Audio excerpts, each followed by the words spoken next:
Hi friends, இன்றைக்கி நம்ம என்ன பண்ண போகிறோன்னா, காலையில் கிச்சனில் வந்துட்டோம்னாலே பயங்கர டென்ஷன் தான் நமக்கு.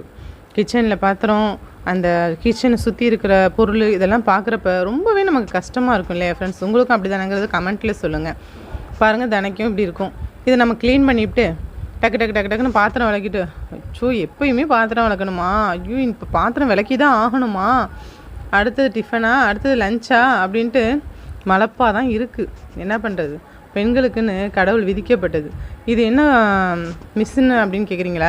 வாஷிங் மிஷின் தான். வாஷிங் மிஷினு என்னால் செப்பரேட்டாக ரெடி பண்ணி ஒரு இடத்துல என்னால் வைக்க முடியலை. என்ன காரணம்னாக்கா, எலியோட தொல்லை. அதனால் எடுத்துகிட்டு போய் கொல்லையில் வச்சு ஓட்டுறது, கொண்டு வந்து வச்சிடுறது. நம்ம வீட்டு முறுக்கை பார்க்கல, இதான் நம்ம வீட்டு முறுக்கு. பார்த்துக்குங்க.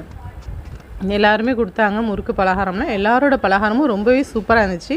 நம்ம வீட்டில் இன்றைக்கி என்ன லஞ்சுன்னு பார்த்தீங்கன்னா, சிக்கன் கிரேவி தான். டக்குன்னு போய் ஒரு 50 ரூபாய்க்கு வாங்கி நானும் என் பையனும் தான் சோறு ரெடி பண்ணி சாப்பிட்டாச்சு. ஓகே, பாய்.